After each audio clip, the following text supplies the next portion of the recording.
Good afternoon. Belief can be such a fickle idea for us, but man, it is so essential to Christianity. But we tend to believe what we want to believe, even though sometimes the proof is set down right in front of us.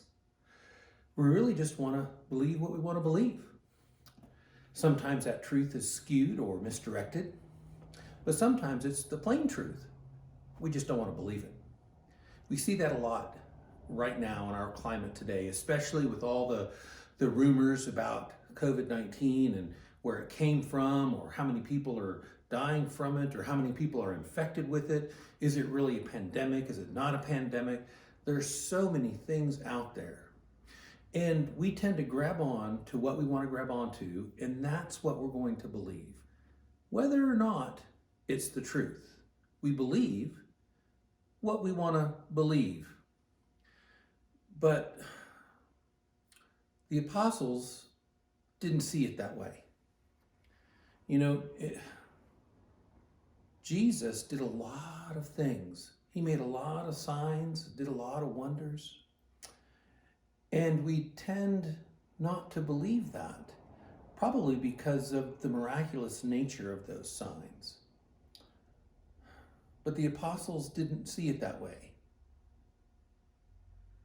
In John chapter 20, verses 30 and 31, he specifically tells us that Jesus did a lot of signs and miracles and wonders. But the ones that John chose to write down in his gospel, he wrote them down so that we would believe, not so that we would be skeptical, but so that we would believe.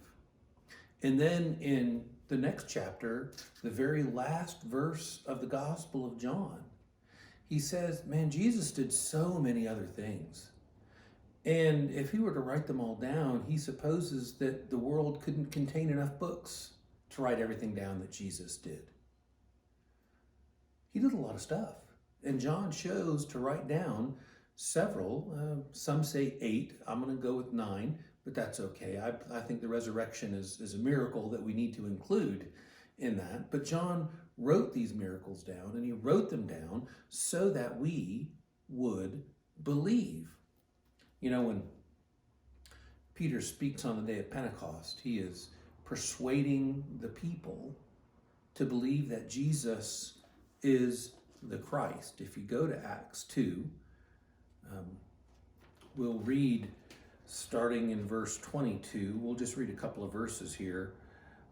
22 and 23. Men of Israel, hear these words.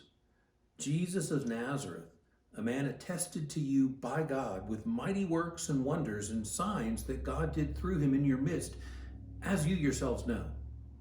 This Jesus, delivered up according to the definite plan and foreknowledge of God, you crucified and killed him by the hands of lawless men.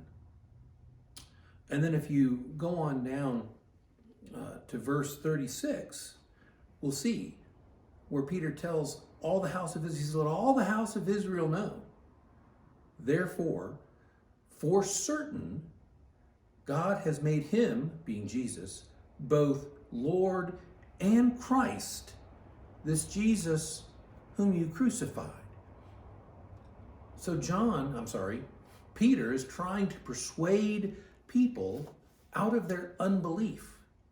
That's when he says repent in verse 38. He's saying repent of your unbelief. He spends his entire lesson, his entire sermon, trying to persuade the Israelites that Jesus is the Messiah. And once persuaded, this is how you call on his name. Belief that Jesus is the Messiah, belief that Jesus is the anointed one, the Christ, is crucial for us who are Christians. Now, we get to our real text, and that's going to be in John chapter 4. And we start in verses 46, and I'm just going to kind of go through this. But he's back in Cana where he turned the water into wine. And don't you know, I'm sure all of Cana knew about this event. I'm sure the word spread like wildfire from the servants who had poured the water into the jars and then drew the wine out. And I'm sure everybody in that area, in that region, knew exactly what had happened. So here Jesus is, he's back in Cana. And then we have this official whose son is at the very point of death. And I'm going to start reading in verse 46 of John 4. So he came again to Cana in Galilee, where he had made the water wine. And at Capernaum there was an official whose son was ill. When this man heard that Jesus had come from Judea to Galilee, he went to him and asked him to come down and heal his son, for he was at the point of death. Now, Capernaum, if I did my measuring and math right, is probably about 17 miles. So it's, almost a day's walk from Capernaum to Cana. And so as soon as this official had heard that Jesus was in Cana, he set off from Capernaum and went to Cana to see Jesus. Now, when he confronts Jesus, it almost seems to me that Jesus admonishes him. He says, you all seek for signs. We've read that before. But the man is persistent, and I kind of imagine that we all would be if our child was at the point of death and we knew somebody that could heal them. Forget the words that person is saying unless they are, don't worry, your son is healed, or I can do it. We probably just kind of tend to let it go in one ear out the other, just like this official did. Because Jesus said, don't worry, you seek for signs and wonders. What kind of a generation are you?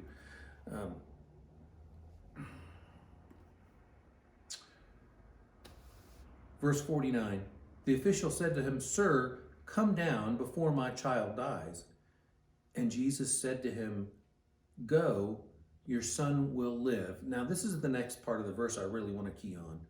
The man believed the word that Jesus spoke to him and went on his way. Now, remember, this man has firsthand knowledge, or at least secondhand knowledge, of Jesus turning water into wine.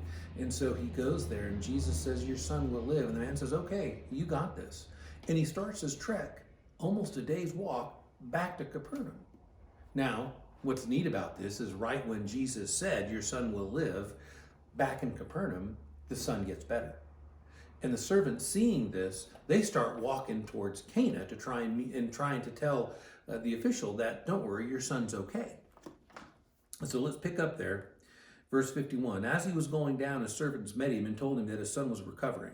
So he asked them the hour when he began to get better, and they said to him, yesterday at the 7th hour, the fever left him. The father knew that was the hour when Jesus had said to him, your son will live. Here we go again, listen to this. And he himself believed, and all his household. You see, these things were written for us so that we would believe, not so that we would be skeptical. Now, don't get me wrong. I think it's okay to be skeptical as long as you do your research and you find out exactly what the truth is.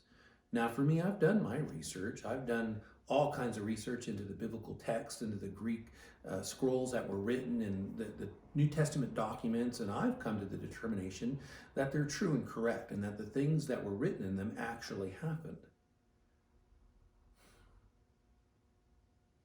From the wedding in Cana, we have at least one, probably many more, who believed. The official believed. And I'm sure many more, because they spread it like wildfire. And there are more written in the book of John that are written there to convince us to believe. Do you believe?